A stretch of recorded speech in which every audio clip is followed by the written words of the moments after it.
You are listening to Something Rather Than Nothing. Creator and host, Ken Vellante. Editor and producer, Peter Bauer. Yeah, absolutely. Yeah, and I love that.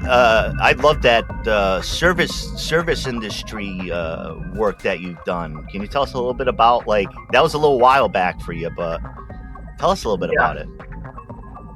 Yeah, service industry came about because I made a decision that I wanted to get serious about making comics, and I had mostly been working in food service jobs, and I was working at a job in this little town in Athens, Georgia, for about 10 years. I lived down there, and that's a big music scene. It's a great, great community there, actually.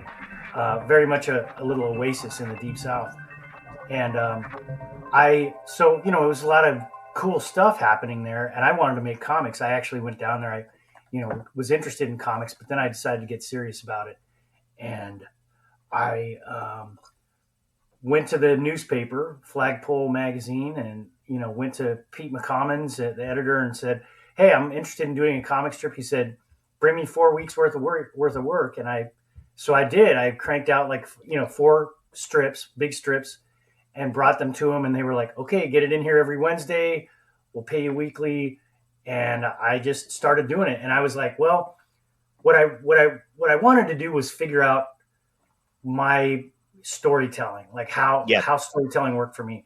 But I also wanted to be honest about my life and what I was doing, what it's like for me working in as a dishwasher, prep cook, and doing all this stuff in this restaurant situation with people I knew and people friends and everything. Yeah. Who are also artists in large part, musicians mostly. And, it was a fun scene, and, a lot of late night partying too, but also just, connected to that community, this little punk scene there. And, I had, friends who were getting tattooed with my art, and I was doing art, artwork for posters, flyers, bands, and stuff. And it was a lot of fun. I did that strip for about 3 years and did some artwork for the paper and stuff. But it was kind of a trial by fire. I had to figure out how to make comics, and I had been reading mostly comic strips and graphic novels and things like this. I hadn't at the time. I had no real knowledge or experience with mainstream comic books. That came later on. I had to learn late. Usually you get that stuff when you're a kid, but I learned about that stuff later on. So I find that they're just so great. The kind of tone in the voice is service industry. There's something about as I mentioned it a little bit. Working with working people and just hearing what people really have to say about the shit that they deal with is just so refreshing. And I can read that stuff all day. So I'm going to go back into the archives. I know they've been collected there. So we're talking with T. Edward Bak, and I'm so excited. It is his birthday. It is Super Bowl Sunday. And I got him on the Something Rather Than Nothing podcast, and we've been really excited to chat with each other about comics and art. Very happy to be here. Yeah, thanks. Yeah. Appreciate you inviting me on, and I'm looking forward to talking. And I wanted to go a little, I don't know, out of sequence, but it's just really on the top of my head, given some of the ways you communicated about what you do with regards to the environmental crisis in art. And I just want to tell you as a quick background, I ended up, I've done over 175 episodes, and talk about the environment a lot, or the environment and other crises that we experience. I've been wondering if the role of art and what art needs to do, if it needs to do anything, has changed with this situation here, and just seeing your conversations about the environment and your direct talk about impacts on our life and world. Are things different now when it comes to art? I don't think so, but I do think that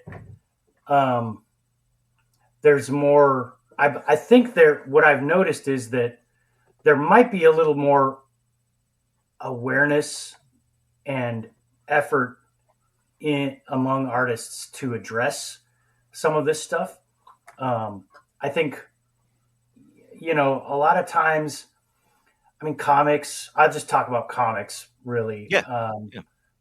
Because I'm not in the fine arts world. I don't, the illustration. And I know that like that artists in, the art world, are really addressing some of this stuff, and many of them have been for decades, and, a lot of people have been involved. In comics, I think it's an interesting medium because it's so associated with modern cosmopolitan urban sorts of relationships and dynamics, right? Yeah, it's very urban.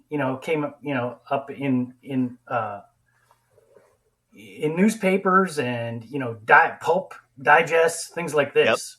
Yep. Yeah. So there was no real connection to things that were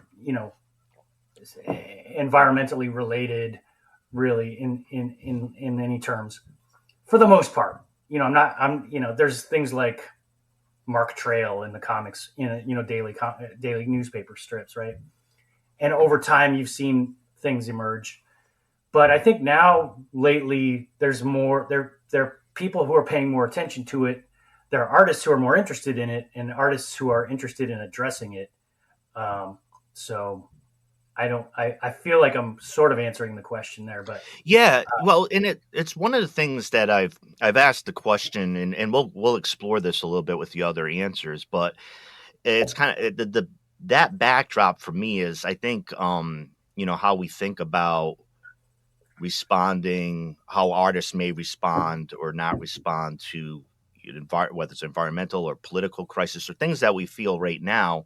It impacts, I don't know, maybe approach, meaning, distribution, and all those things. So I've become really interested in it because my belief on it is that human beings are always try to define meaning by crisis, and that doesn't diminish the actual crisis that exists, but we respond to crises. And I think these are as existential as could be.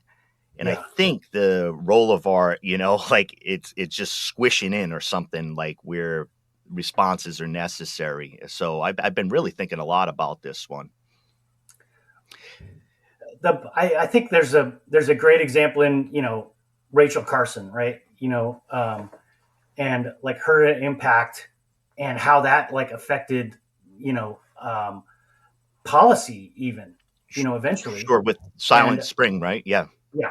So there's a vital role that art plays in this. And I think, as far as like raising public awareness and creating awareness among people in power that can, affect legislation and affect not just policy, but action, in everyone.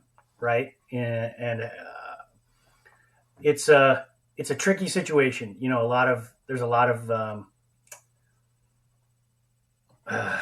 there's so many, habitat crises, right? There's so many things to be concerned about. And there's also, ecology that's recovering on its own. There's also habitat restoration. There's also the question of like, is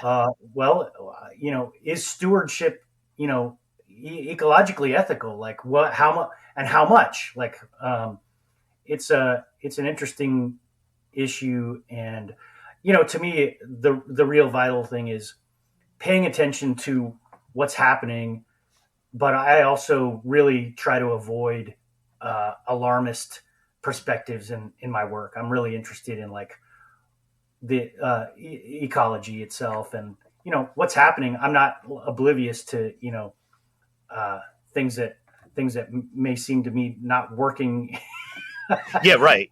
in Like major in dynamics. Yeah. process for everyone, but for everything. But my perspective is focus on what's what these relationships are, what's happening in the ecosystem, what's the ecology, what's really happening over the long term, so. Thank you for spending some time with that. I had talked a few episodes back with Jonathan Case, did a Little Okay. Monarchs, Sure. and just a beautiful learning experience for me. And also, around a graphic novel, immersing itself in these questions. Yeah, thanks so much. It's super complicated. I think it's I don't want to say it's dangerous, but I think it's kind of tricky to it's tricky to minimize what's happening, but it's also tricky to oversimplify it. Yep. Yeah. Yeah. Thank you. Okay. You got a newer publication, Sea of Time. I got a copy of it. I've been dropping deep into independent publications, things I come in contact with, the beautiful bookstore Floating World Comics, and encountered your work on Instagram and there in person. I want to say that the one main thing that I just want to let you know as somebody looking at your art, the beautiful cover of a feminine form and antlers on that cover, just an jaw-dropping image and beautiful piece of work. So I wondered if you could, just chat a little bit about that, and it's accessible from you. Just tell folks about that recent piece. Are you asking about the work on the cover or just the book itself, or The book itself overall? Yeah. Sure. So, yeah. Let's see. This is one of those shows. This is one of those shows where some of the questions are, yeah. It's good. It's a good. I can talk about this a little bit. I don't mind talking about it. And this is like one of those opportunities where it's like, okay, I have the chance, so I'll talk as much as I can about it and really dive in, because I've been working on this project so long that if I encounter someone who is new to my work or I meet someone for the first time, I have to remember to give them the elevator version of the work instead of being like, well, let me tell you how this is. It's like I've been working on this project for over a decade. So the work Sea of Time is really kind of a sequel, prequel, accompaniment to an earlier graphic novel called Island of Memory, which focused really on a moment in time in the life of a naturalist, Georg Steller, who came with the Russians to across the North Pacific to Alaska in the 18th century. And so Sea of Time is sort of a follow-up, but also kind of like prequel, sequel, shows different perspectives and introduces different elements to the overall narrative.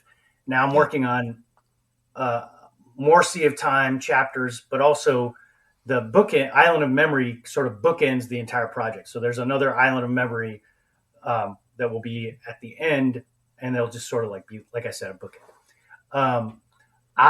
It's interesting you brought up service industry, and then we talked about that first. Service industry was, autobiographical work and, I should say semi-autobiographical really, because there's all these fantastic elements in there. But also it was my first real experience telling my own story and figuring out storytelling, comics storytelling for myself. So, what I ended up doing, I'll cut to the chase a little bit here. I ended up working on a boat in Southeast Alaska. When I came back from Georgia, I came back to Portland. And I ended up working in a tour ship in Southeast Alaska for a few months, and had a contract position on that ship, and we went and spent time in Alaska and the North Pacific, and it was my first real encounter. Like, I grew up traveling through the West quite a bit, but I had never been in such a remote wilderness, and it absolutely just transformed my life. Like, it completely refocused everything in my life.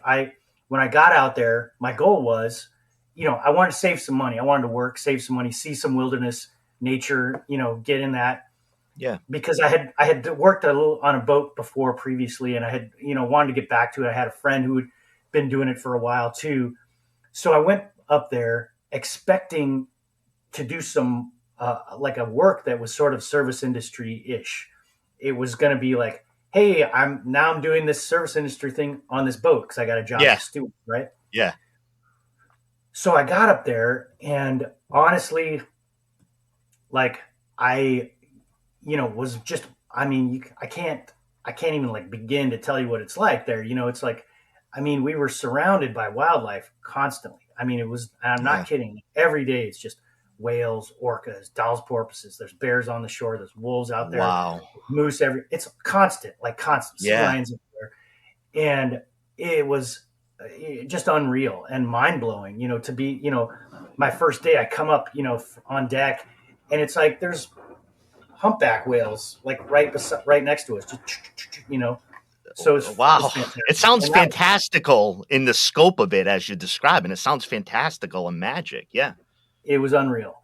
And what happened was, the more time I spent, I think within the first few weeks, I was drawing a lot on my spare time, and it occurred to me that, the stuff that I was experiencing was so much more meaningful than my life experience, than what was happening with me. And I was like, I'm nothing. Like, that's one of the great things about, I like living on the Pacific coast, is that sense of like being near an ocean. You get that sense of insignificance.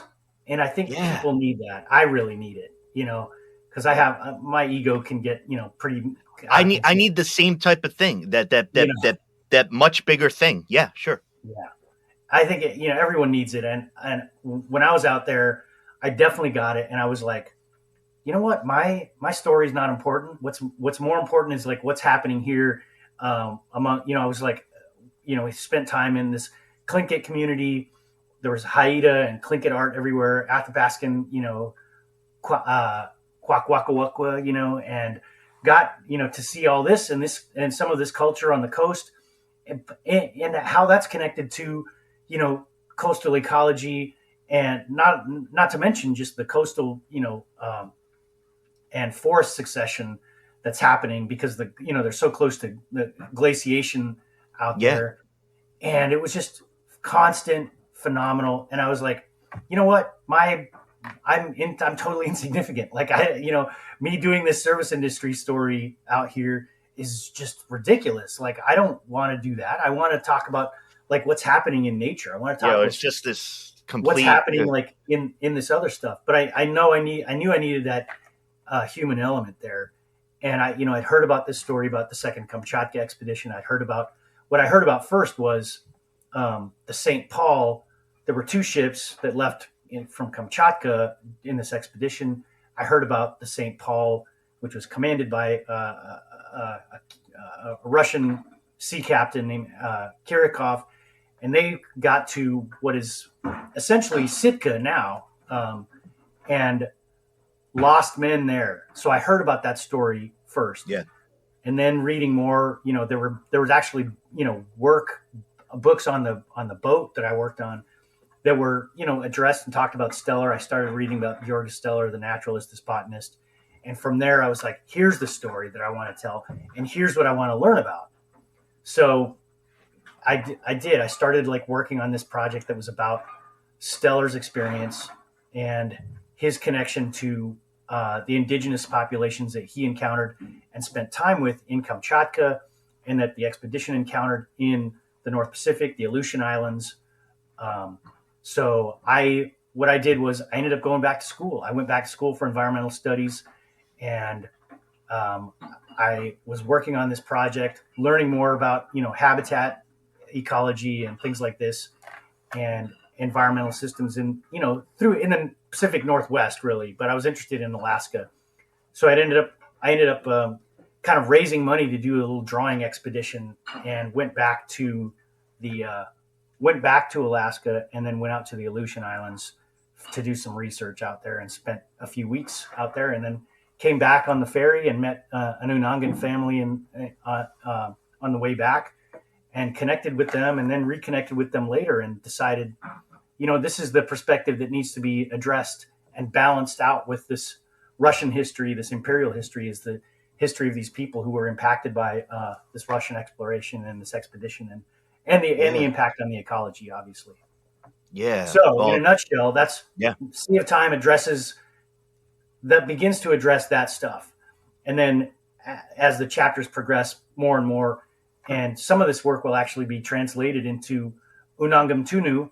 I'll work with the Aleut Pribilof Island Association to get help translating, and also they're going to be reviewing my work as well and kind of guiding me in the stuff where I'm talking about traditional ecological knowledge and indigenous knowledge in the Aleutian Islands. So, oh, thank you. I mean, my heart was just I was kind of lost my breath a little bit there, because I'm that impacted by what you're talking about, and even going back to the beginning. For me, I was trying to put myself in your head, right? You talking about your experience in Athens and figuring out the form and storytelling, and then you're up there in Alaska. Can you tell me, when you saw Tlingit art, when you saw that art, like, what happened then? Because the way you described it was connected to all those pieces, and I don't know that it was new for you, but there had to be an aspect where it had to be completely new for you in person. Yeah, that's really interesting. I hadn't thought about it, but I guess what made it as far as that the Tlingit culture goes, we were I think we were in this place called Alert Bay, and we were allowed to get off the boat, and there were, totem pole carvings. There was a pole carving in process, on one of the roads we were, driving down to observe a dance ceremony that was at the lodge, one of the lodges we went to. And we observed this dance, and we're surrounded by panels of these forms, and learning about the different type of family clans, like the Moyetes is what they call them.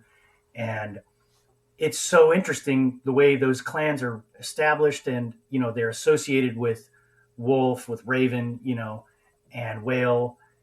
And learning about this stuff gave me this kind of concept of this relationship with nature is so vital here, right? And I mean, you hear about that all the time, but to see it, to witness it, it made a solid impact on me, and it was very inspiring to see that. Yeah.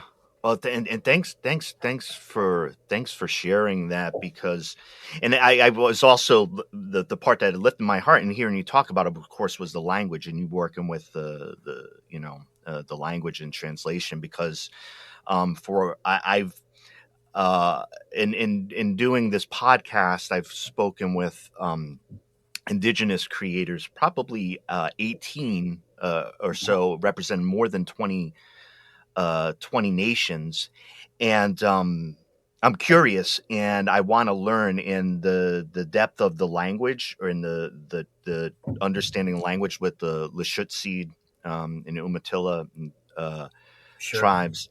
I saw Black Belt Eagle Scout on Friday. She had just released her new album, And there's a Nice. song that I thought it was just fascinating to me because I could see that it was written in Lashut. I didn't understand it, but I'm like, I just felt good that like I don't know, I just had learned something deep. And just hearing about your work and putting it in the language, can you tell us a little bit about that and doing it right and what that can mean to see your work in the language?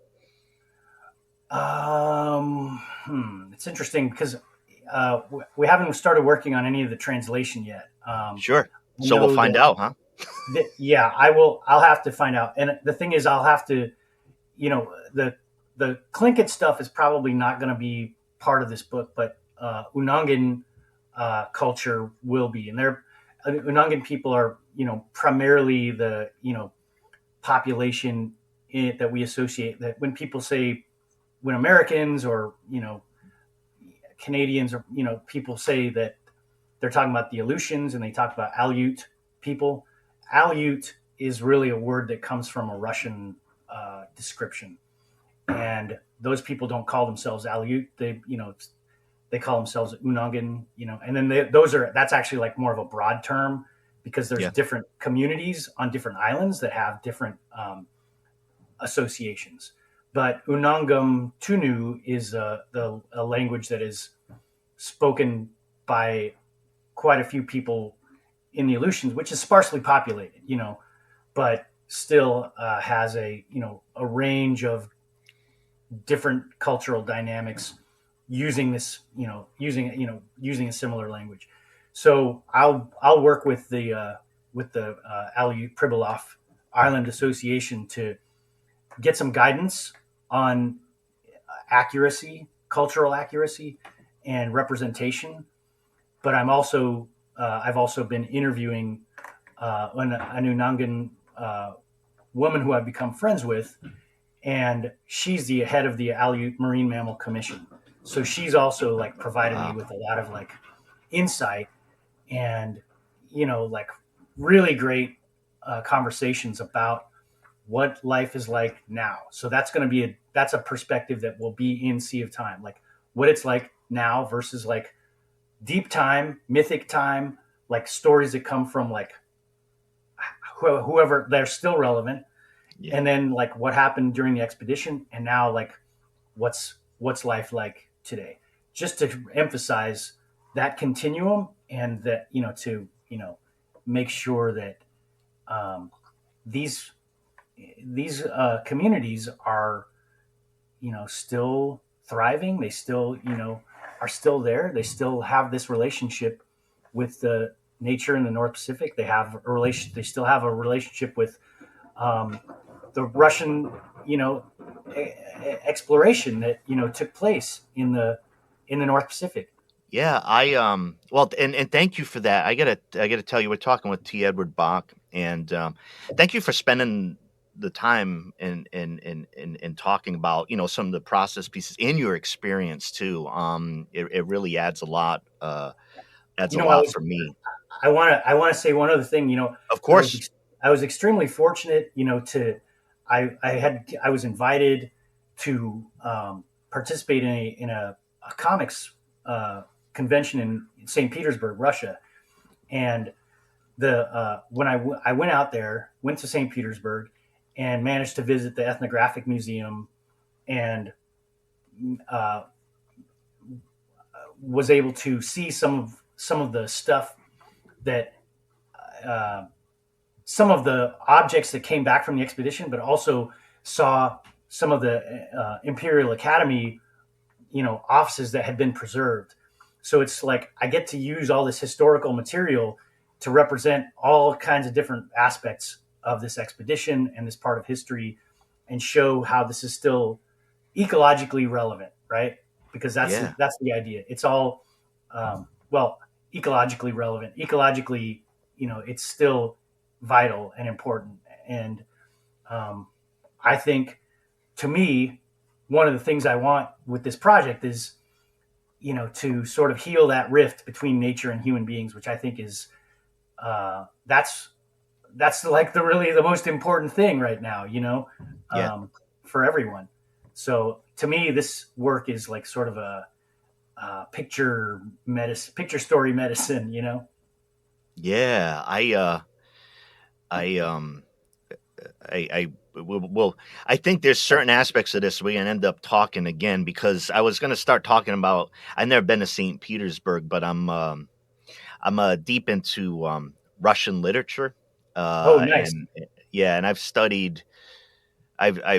I studied it formally, some classes, and have done it on Wow. my own too. So I've been interested lately in kind of like the mythos around things that I've created in my head that come from literature and history about what a place is. So when you said St. Petersburg, and connecting that piece of the story where you're looking at the pieces moving from, being taken or placed there in St. Petersburg, it has to be just quite an amazing experience in the sense of just seeing the total of it. Yeah. And Siberia being so huge. I mean, they traveled from St. Petersburg all the way across, to Kamchatka. It took them like 2 years to get from in the 18th century, Right. And it was like this. I mean, I read somewhere, I can't remember who wrote about this. I think it was, oh man. Anyway, I think it was Empire of Extinction was the book. But I think he was saying something like financially, this like what Russia accomplished and what they tried to accomplish and what they did was, the equivalent of, like now, like mapping the entire,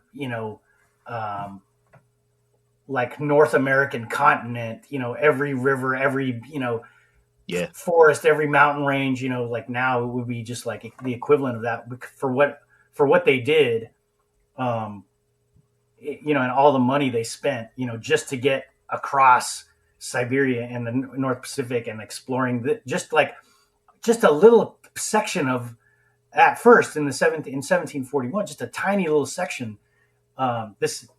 It was insane. I mean, it was an insane amount of money. And of course, like once they had made it back, to Russia, I think they were just like, no more. Like we're not spending any more money on this expedition, because the leader of the expedition, Bering Strait, it's named after the leader of this expedition. Yeah. He had gone twice, looking for a connection to America and Asia. So he had gone across all the way, then went all the way back to report to them and said, I think maybe it's there. And then they were like, well, I got to go back and check. So they were like, okay, we'll give you more money. We'll give you more time, more resources. Go again. He went again. And then they found it. They realized there was no land link. Then they came back and shipwrecked, and he died. And then they rebuilt their ship and made it back to Kamchatka. And that's when the expedition, pretty much ended. So the whole thing, crazy, sweeping histories. So I mean, there's so many little side expeditions. Yeah, that took place as well. Like they went up to the Arctic, they explored out there, Japan, everything. They just did this whole insane thing. This Bering's expedition was only was only one part of it, but it's mostly known because it was America. They got to America, so that's why it's more historically recognized, I think. At least in North America, I should say. Sure. Oh man, thank you. Big question. What is art? What is art? Right. It's always such a great question. I think there's an idea that there's this position that art's really just the mastery of like a type of alchemy, right? It's partially this process of curiosity, and opening oneself to like ethereal forms that are triggered by inspiration. But then through a motive, and a knowledge and a practice and application of skills, you have these forms that are transliterated or deconstructed, as as corporeal expressions for others to witness, right? Yeah. But then there's the idea that this is, art is like an acknowledgement of the brain's tendency towards symmetry, um, idealizing form and color and space. And I think all this stuff can be true. All this stuff can be true. But I think insofar as my concern, like over time, like realizing, I'm a cartoonist. I don't know if I'm an artist. I'm working at a practice to master the medium of comics, and in that sense, I'm a cartoonist. Am I an artist at comics? I don't even really think so. I think I'm creating some work. I'm not saying like, oh, art's just all self-expression. I think maybe when I was younger, I had this kind of notion, and I think you go through a phase where you have to see this, and then you have to realize there's formal elements you have to master, or you can think this. Ultimately, I feel like for myself, there's it's about relationships in the mastery of the creative work. So you have the relationship, the artist to the canvas, to the subject. You have the subject to the process, to the space, the materials, the method. The relationship of the viewer to the work, the relationship of the elements of the work within themselves. And I really think it's just about that. And that may be oversimplifying it, but to me, that's what makes sense. Yeah. I no, I like I like the question, and I think one of the I like some in talking about this, I like to recognize some of the dynamics that go into it. What do we think about it now? How do we do it, and what it is, kind of like philosophical stuff. What is the thing? Why are we doing the thing? Which gets us to the big question, which is however you want to go at this. Which what do you is, think? What do you think it is? How do you feel about it? as far as why is there something rather than nothing? No. The art. I'm very much influenced in a simple way. Yeah. About what art is. I'm very influenced by Andy Warhol, what you can get away with, what you can show, the display in of itself. Somebody saying, hey, look at this. There's something about me. There's something about the way that I think about it is that people are having an art experience, and I think they're having it a lot, like as far as, and there's a presentation and a knowing that humans need to be helped along with. And so I'm in like cultivating that. Show it. Okay, we got a wall here and it has all these weird things on it. Let's put some sticker tape around it and say, look, is that a piece of art? There's just something about that. So I like the presentation and the display and the show. I take notice, and that's the dynamic I really dig. But the constituent elements are in that too. Like, is that a work of art, and why is it? So I like the display, and the display kind of tells me. I give a lot of license to somebody saying they're performing, they're doing. Let's watch this art. So I defer a lot, I think. I wanted to. I like your idea, your question about the role of art, and I think, if anything, like maybe my role or my job is not necessarily an artist, but I'm an art worker, and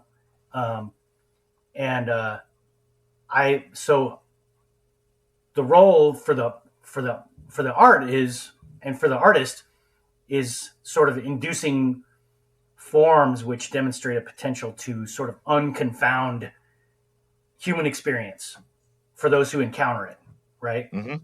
Yeah. Well, the I wanted what you say about display is all I'm saying. Yeah, and I don't know. I enjoyed that. I enjoyed that dynamic. I found that in the show. Let me tell you a little bit too, just about the art. I don't know. It's like in the fall, and I work hard at doing this show, and it's a lot of fun for me. But then, yeah, I would say, as you as an artist, when you're stuck in certain places or things aren't working, and then it's a few days or it's a few weeks, had trouble booking folks, and my head was busy and everything. And then I was like, I wanted to tap into to kind of the kinetic energy that was around artists that were around. And the breakthrough I had was I interviewed Death Valley Girls outside of Kelly's in Portland. Great small music venue, bar, hangout. They're so awesome. And yeah, it was great. And I talked to him, and then the recording from inside was just an atypical episode. Was like, I'm very moved by drums and journeying drums. I'm very susceptible to them. I will go with those drums. And I caught some of that live there. So then I put out this episode, and it was just so different. And we didn't drop into everything. We're just like, hey, you're going into a show you're about to play. Let's chat. And we had some of the music, and that energy there, and my focus on trying to get at that, it got me over that hump. I'm going to be like, I need to be doing this. I need to be having some fun. And if I need to go look where the wire is, I'll go search for the wire, and I got to do it. So fantastic. That really helped me. Yeah. That's so cool. Yeah. Yeah. Music. Right. And it was music, which can kind of just jump you over some the difficulties. It can recharge, that's for sure. So yeah, it's great. We're talking with Edward Bak, and I for listeners, I encountered his works at Floating World Comics in Portland, which is a great publisher and shop, and continuing the conversation with him, I is really exploring art, ecology, and history, leading us to the question, why is there something rather than nothing? Do you know? That's an interesting question too. I don't know. I wrote about this, and I tried to kind of parse it out for myself, and so I guess there has to be both, sort of, which is really kind of determined by the process of elimination. You have to like account for one in order to like discount the other. If not this, then this, or maybe this, or this, or this, until you determine that in one circumstance there's an absence of everything, which is nothing, and in another circumstance there's the absence of nothing, which indicates something, right? But I suppose maybe because of human consciousness and language of human consciousness, it may not be fully capable for us to really grasp nothing. We may not be able to actually like understand what nothing is. You're always going to encounter the concept of nothing being essentially something, right? Nothing is obviously something too. So maybe until the mind evolves a process to encounter or an undefined, which is without even its own absence, there will probably always be something. All right. That's the best I could. That's the best I could do with writing, piecing it out. There's something about the way you were talking about it for me, made me think of, and maybe you haven't mentioned it in the show before, but I studied philosophy at Marquette University in Milwaukee, Wisconsin, and my first contact with Buddhist philosophy was a course offering in Buddhist philosophy. And there's this great, fascinating, curious work, and I might have it dated wrong, but it's from centuries ago, and it's from a Buddhist saint, Nagarjuna. And the name of the work is called Mula Mahaya Makikarika, and I hope I got that right. We normally call it MMK for short. Okay. But what's fascinating about this work is it's a something rather than nothing. So you have this sage philosopher, and you have these interlocutors who come to him. And during the course of this book, and you can decide whether it's successful or not, everybody comes with somethings. he shows them to be nothings. He takes on all.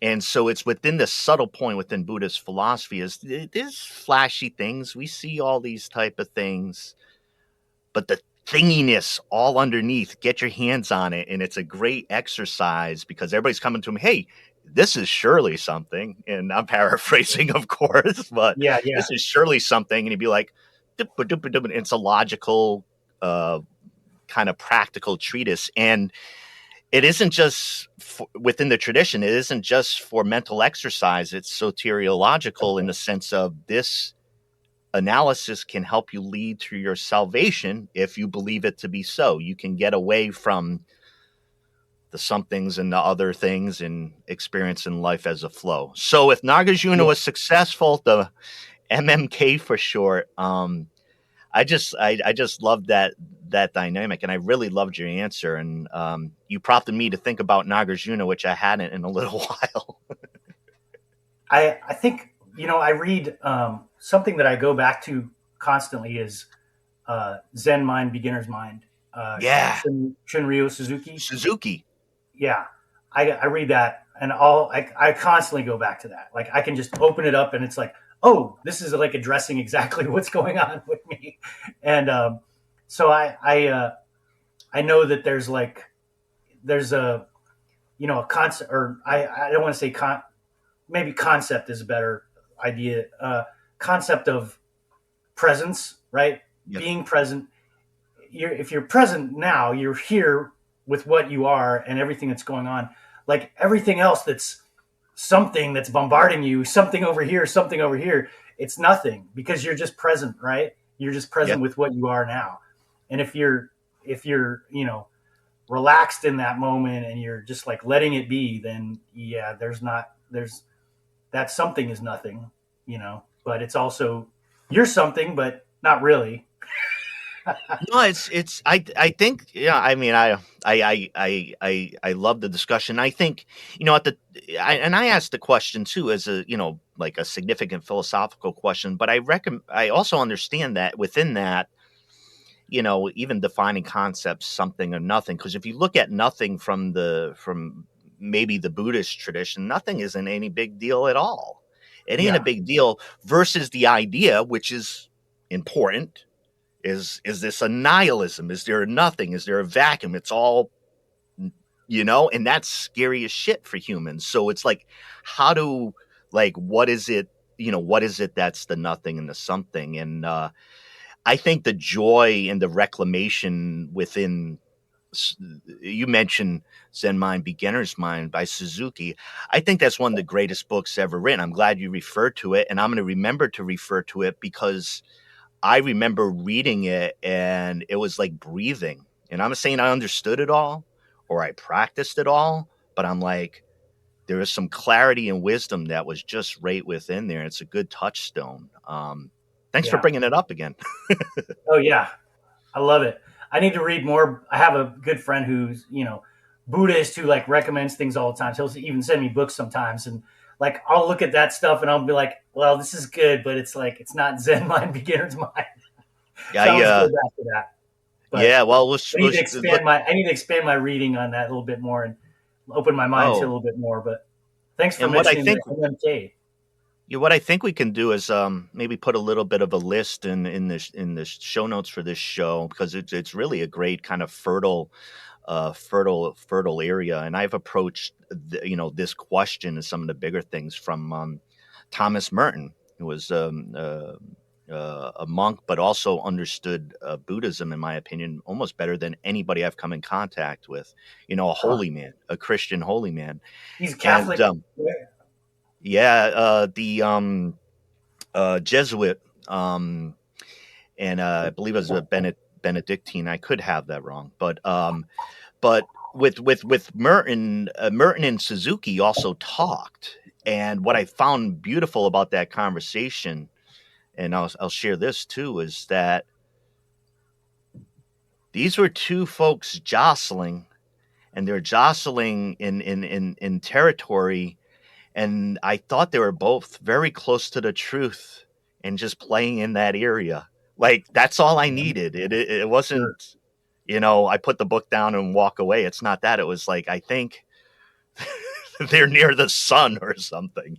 So that's fascinating. Yeah, beautiful conversation.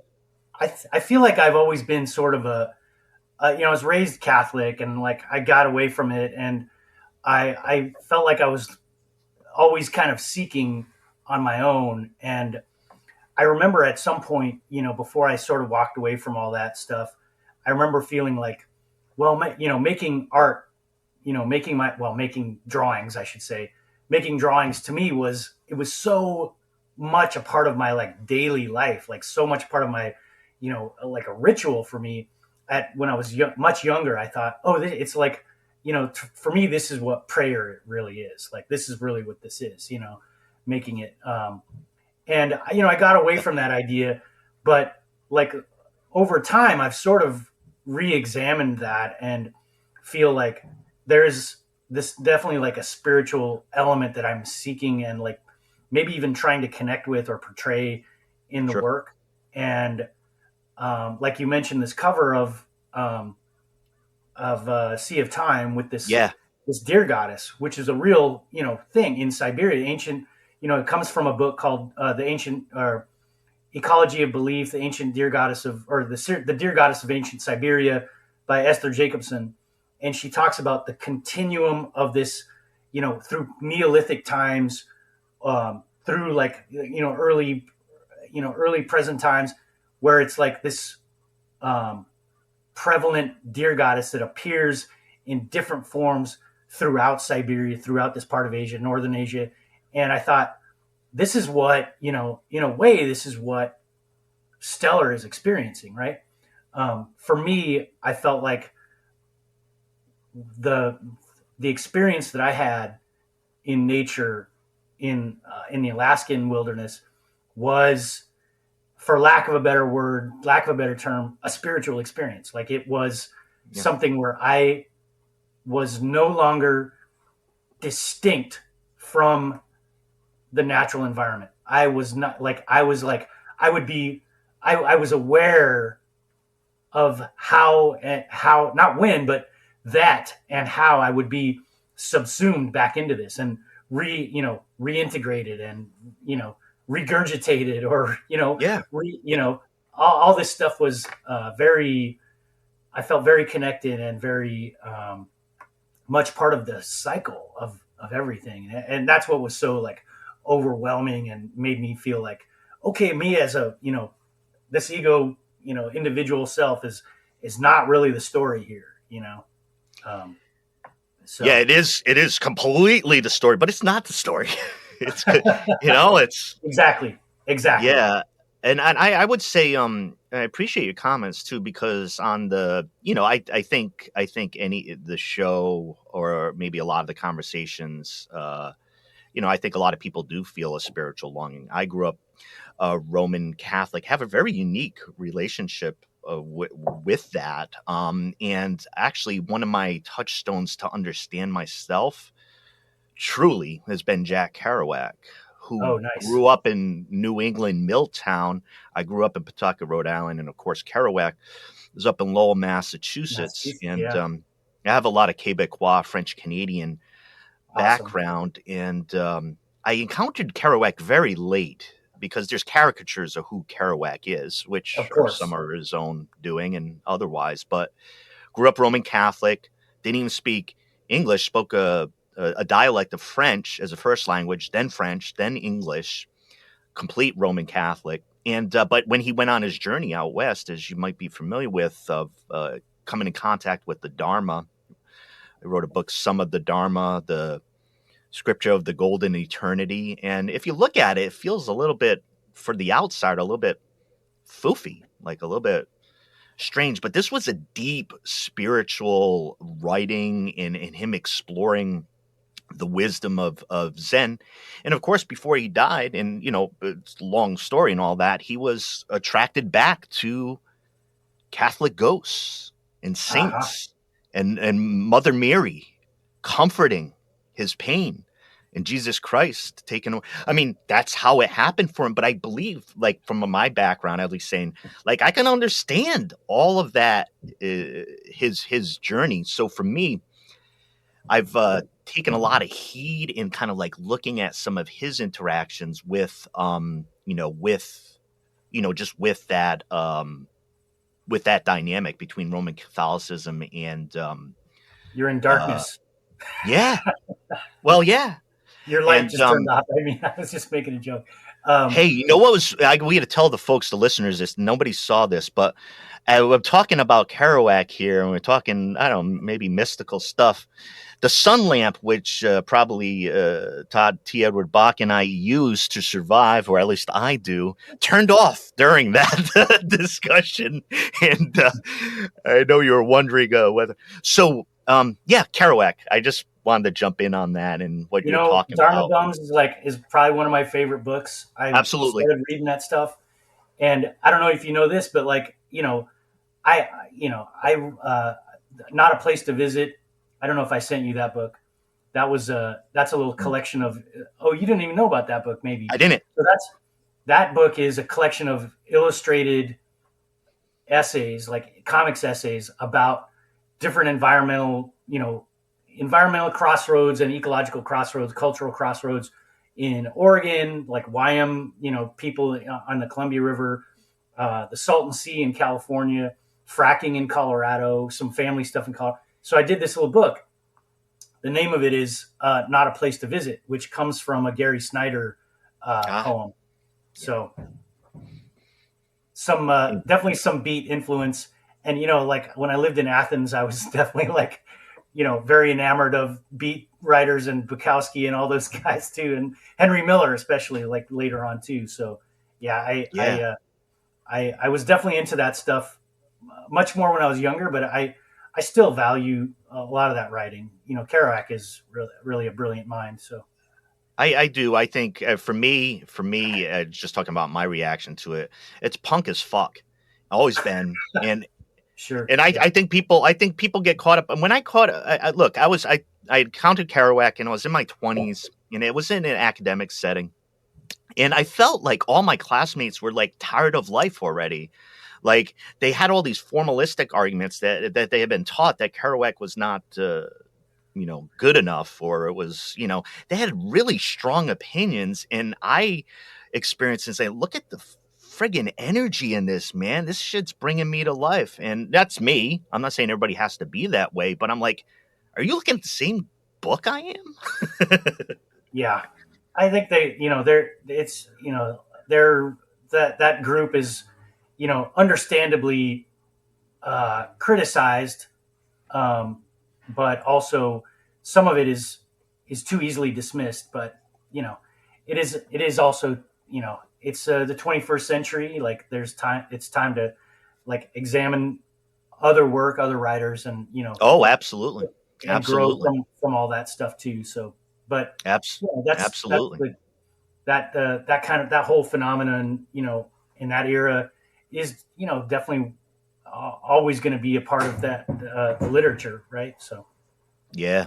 In the same way that like Thoreau would be, and those guys, the early romantic people too. So, yeah, thank you. Well, we're covering everything: something, nothing, Kerouac, Alaska, graphic novels, environmental crisis. Where do we find? Could you tell the listeners here before we leave off? Just there's some pieces of yours as we come through the conversation. I want to get my hands on. I know some listeners will be like, where do I find this? For Portland and online and stuff. Can you tell us where to encounter you? Yeah. So I teach comics classes with Pacific Northwest College of Art and Portland Community College. So those are community ed classes that anyone can take. They're introduction to comics classes that focus on nonfiction comics and graphic novels. I have a Patreon that you are more than welcome to check out and sign up for, subscribe to. I have a lot of great followers and subscribers, and sign up, folks. Everybody. I just did. Sign up. Yes, thank you, Ken. I appreciate that too. lots of updates on works in progress and things. Maybe making some more small videos for that too. Anyhow, Sea of Time, not a place to visit, can be purchased at Floating World or any fine comic book shops in your community. Also, you can find early stuff in things like Drawn and Quarterly Showcase, Best American Comics, MOME. All these, comic book collections have earlier versions of comics that I've done. And yeah, service industry, you'd have to get in touch with me personally, because I have the stock of that. And it's a funny story of how I came to that, but maybe that's for another time. But so you have them. It's up to you, because I'll listen. Yeah. Okay. Well, what happened was this book was published back in originally like 2005, and it was not the entire strip. It was a story that like that I had sort of developed during the strip, and then it was published as all one like standalone story on its own. And the publisher sort of, we got some of it out, we promoted it and everything, and it's, got out in the world, but the publisher, unbeknownst to me, lost track of like almost 2/3 of the stock. They lost it, or didn't know where it was in this warehouse. And so it was gone for like 15 years. And I really thought, wow, like, I guess that's it. Like, we sold out, and then nobody was paying attention anymore. Nobody was ordering anymore. And it was just like done. And I was like, okay, like this experience was a little disappointing, but I understand, like, I'm just a new guy on the block. So whatever, it's fine. But then it turns out like the publisher distributor guy got in touch with me like last year or 2 years ago. And he's like, hey, guess what I found? And I was like, what? He's like, I found like this big stock of like your books, and I just want to give them to you because like, we didn't even get to sell them or do anything with them. They didn't get distributed. So I like came into like, kind of a boon of like having, most of the stock that was, well, a big chunk of the stock that was left over. And he shipped a bunch of that stuff to me. So now I have that stuff. You can order it from me, and you can write me on Instagram. I'm on Instagram. And you can find me. I don't know if I should get my email here. You can find me on Instagram. That's probably the best. Yeah, that's the easiest way. Thanks for doing that. And I really appreciate it. I don't overlook the opportunities and the connections I try to make on I make on this show, and I just really appreciate the conversation, because what happens for me is my mind gets energized and I deepen my understanding or curiosity. And there's a lot of great work coming out of Floating World Comics, publishing, and the stuff that they carry. If you love independent publishing, if you love any type of comic book or counterculture, Floating World Comics is just really a candy store for your mind in that way. It's nice to talk about like, at least as far as a recent nexus with as far as with you and the show coming in. Had the Greg and Fake from the Santo Sisters comic that Floating World publishes, which is a really cool one.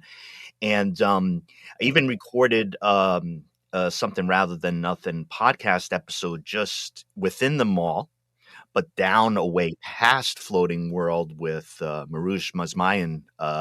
That'll be coming out. So yeah, I mean, I thank you for mentioning that, kind of, because I was tapping into the vibe, because I wanted some of the I don't know, mall acoustics or whatever's happening there to capture some of that Floating World. But if you have the ability to order from Floating World or visit it yourself, you can hear in our enthusiasm as a place to get some jazzy art. So I wanted to thank you, Todd, T. Edward Bak, get his stuff.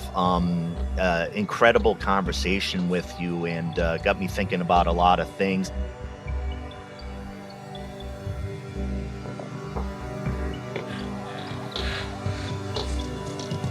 This is Something Rather Than Nothing.